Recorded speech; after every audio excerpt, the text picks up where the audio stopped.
My name is Jeff Jirovec. I own Grow with the Flow Aquaponics. We're an aquaponic farm outside of Denton, Nebraska that raises fish and plants together in a symbiotic system using fish waste as fertilizer. We cultivate a variety of produce, cut flowers, and live plants, and we use aquaponics to help us do that.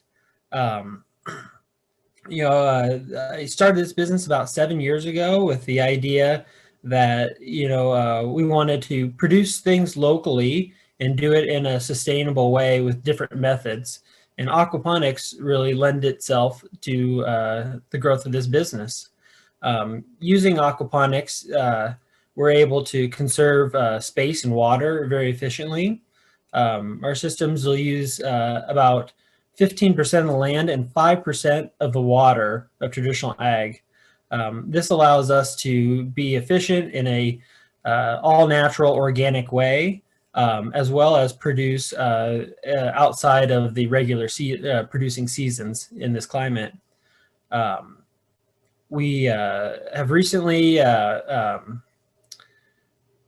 into doing a lot of cut flowers because we had found a good market in the area for it. And the thing that really drew me to seeing that that was a good fit for us was the industry as a whole.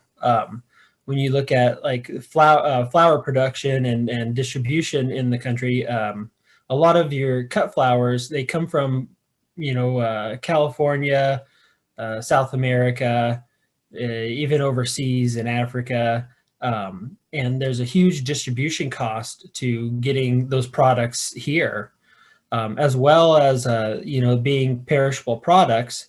They don't last forever. And so the time it takes to distribute something really affects its quality. And this is kind of where we saw an opportunity to be a local producer and be able to produce products that we could process and sell and distribute faster, leading to a fresher, better quality product for our customers. Paired with the aquaponic systems we use, using less water and space, you were able to efficiently produce enough product that we're able to do, custom arrangements, weddings, events, and be able to distribute in about a 300-mile radius of where we're at. One thing with consumers, being in this business, I kind of realized, there's three things that consumers look for in like horticulture products, and they're becoming kind of new trends. One is this an all natural organic product? People like, the idea of something being grown naturally. The other is this a sustainably or responsibly produced product? More and more customers are becoming conscious of the energy requirements and cost and waste of products. And more often are customers starting to look at not just what you do, but how you do it. The third thing that customers are really starting to trend to look for is this local? Is this produced in my area? Being from Nebraska, I know Nebraska people like Nebraska things. You see Nebraska on TV and it's kind of fun. It's like, hey, we know that place. And people here want to support each other. So when people find out that here we are doing this different type of production and we're doing it locally, it gets people excited. They want to help support us because they know that by supporting like local ag, you're really supporting your own community.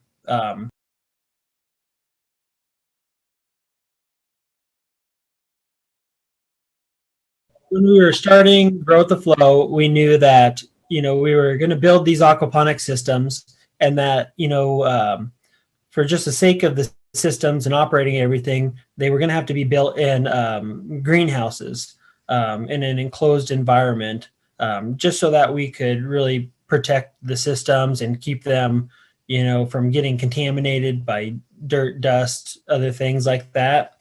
And so starting it here in Nebraska, we knew that, doing like things in a enclosed area in a controlled environment was going to help extend that growing season for us.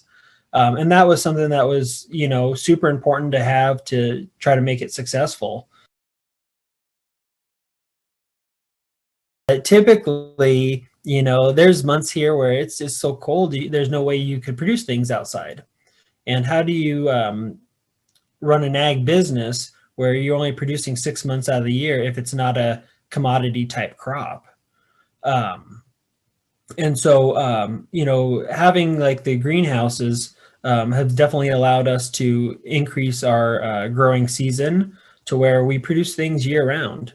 Um, you know, one thing I do like about the variety of things we produce is that, we take advantage of those different growing seasons.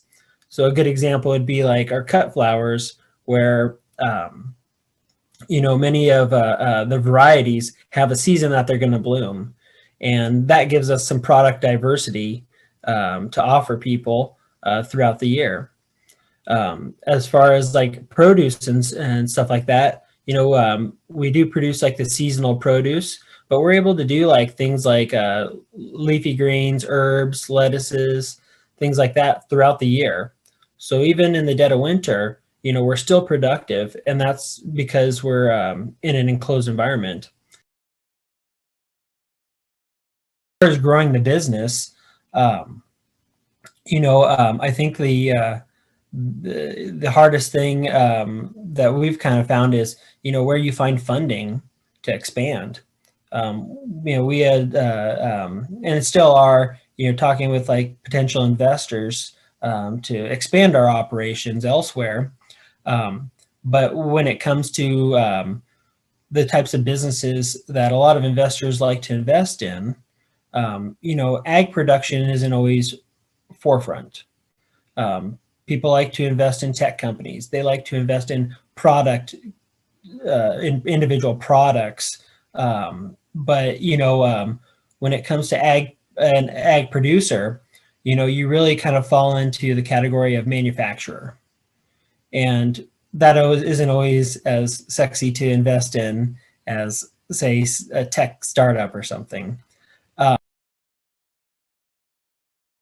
If there's one thing that we could have like learned from 2020, is that, what, our food distribution system is really on a hairpin.